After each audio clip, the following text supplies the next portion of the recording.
Assalamualaikum warahmatullahi wabarakatuh. Alhamdulillahi rabbil alamin. Wassalatu wassalamu ala asyrafil anbiya'i wal mursalin Sayyidina Muhammadin wa ala alihi wa sahbihi ajma'in. Amma ba'du. Saudara-saudara sebangsa, setanah air dan sekeyakinan yang berbahagia.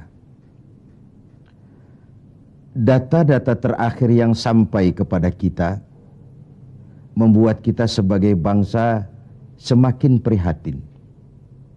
Walaupun tentu tidak membuat kita jadi pesimis, seraya kita tetap memberikan penghormatan dan penghargaan kepada upaya-upaya yang telah dilakukan oleh pemerintah kita. Data itu adalah 3/5 dari jumlah penduduk kita hidup di bawah garis kemiskinan. Ini artinya apa? 60% dari 210 juta rakyat kita hidup di bawah garis kemiskinan dan 20% diantaranya dalam kemiskinan mutlak. Berbagai macam komentar orang, ada yang tetap dalam alur rasional memberikan analisa kenapa dan mengapa ini terjadi. Ada yang berpendapat kurang kompaknya tim ekonomi kita. Ada yang bilang karena korupsi masih merajalela. Ada yang bilang rendahnya upaya untuk law enforcement. Ada yang lebih cenderung mencari kambing hitam, menyalahkan masa lalu. Namun realitasnya kemiskinan itu tetap berjalan, tetap berlangsung. Sementara kita harus melakukan upaya-upaya di dalam alur kebersamaan terhadap kondisi yang dihadapi oleh mayoritas bangsa kita ini. Pada jumpa ini saya ingin menyampaikan sebuah hadis yang diriwayatkan oleh Imam Al-Hakim. Rasulullah sallallahu alaihi wasallam bersabda, "Arba'un man kunna fihi nasyarallahu rahmatuh wa adkhalahu jannatuh." Ada 4 hal. Siapa saja yang mempunyai keempat hal ini, Allah akan pancarkan rahmat kepadanya. Allah akan pancarkan kasih sayang kepadanya dan dimasukkannya orang itu ke dalam surga. Mari kita lihat, semoga kita termasuk salah satu saja dari 4 hal yang dibicarakan ini. Yang pertama, man awa miskinan. Orang yang memberikan perlindungan, memberikan tempat tinggal, menaungi orang-orang yang miskin. Allah melebihkan rizki sebagian kita dari yang lain, agar dalam hidup terjadi take and give. Karena bagaimanapun kita ini saling memerlukan. Tidak ada orang hebat yang bisa hidup sendirian. Betapa dan siapapun kita memerlukan yang lain. 60% rakyat kita hidup di bawah garis kemiskinan dan bukan mereka punya mau. Padahal subhanallah, kita diberikan negara yang begini kaya, hijau, ranau, subur, makmur. Bumi kita mengandung gas, batu bara, minyak, laut kita kaya, hutan kita kaya, negara kita kaya dan penduduk kita miskin. What's wrong? Tapi pertanyaan ini bisa mengundang berbagai macam polemik. Oleh karena itu, saya ingin mengetuk hati kita semua.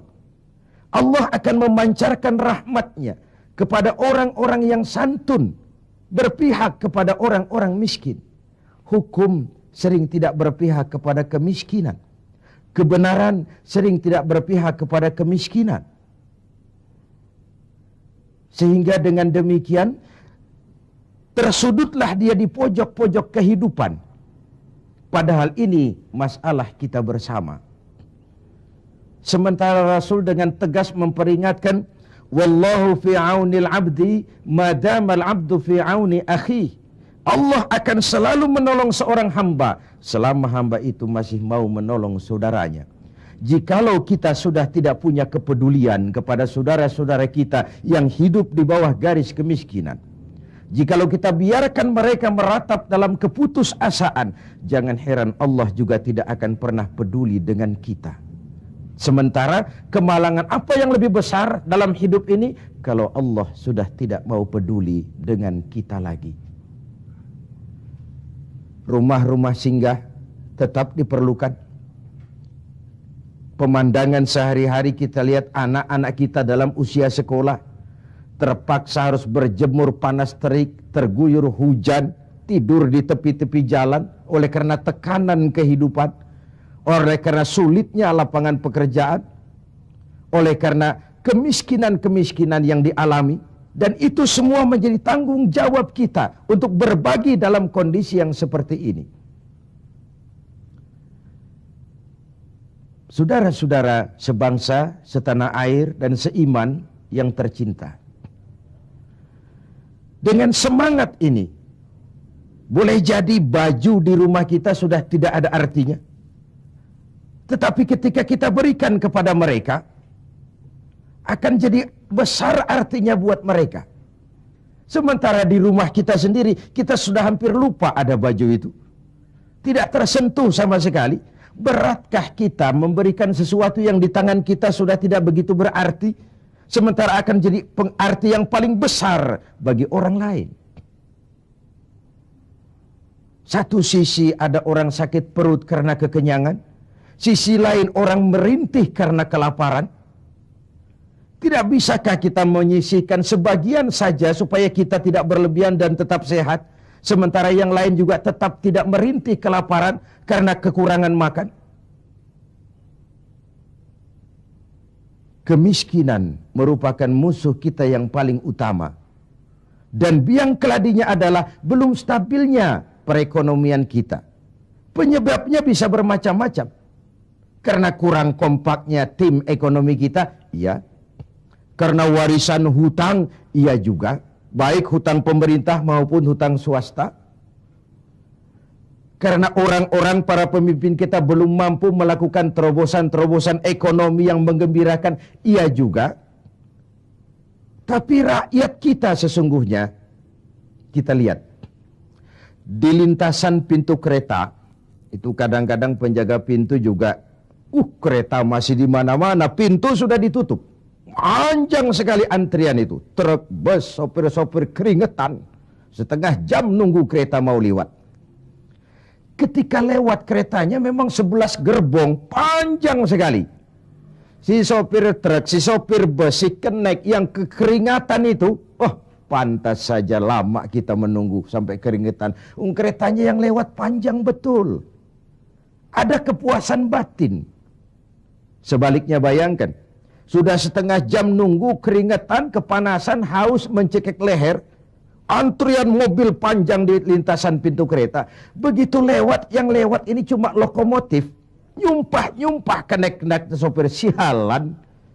Dikira apa setengah jam kita nunggu cuma begitu yang mau lewat. Ini artinya apa? Secara psikologis, rakyat kita ini mau menunggu. Rakyat kita ini mau berkorban. Rakyat kita ini mau memberikan apa yang mereka bisa untuk sesuatu yang besar, untuk sesuatu yang monumental, untuk sesuatu yang bisa merubah keadaan mereka. Jangan biarkan rakyat kita menunggu dengan kecewa karena begitu lama menunggu yang lewat cuma lokomotif, cuma kepala kereta yang lewat. Mereka merasa penantian setengah jam sia-sia, pengorbanan peras keringat, haus mencekik leher. Jadi konyol ketika yang lewat cuma sebuah lokomotif. Begitulah. Kadang kita masih terkontaminasi oleh pola lama. Sebagian dari pemimpin kita masih memandang bahwa jabatan itu fasilitas dan kekuasaan. Lebih celaka lagi bahwa jabatan adalah jalan pintas untuk menuju kaya. Merasa giliran. Kemarin kan giliran kamu, sekarang giliran saya. Sepanjang jabatan masih dianggap sebagai fasilitas dan kekuasaan, apalagi jalan pintas untuk menuju kaya, itu rampok.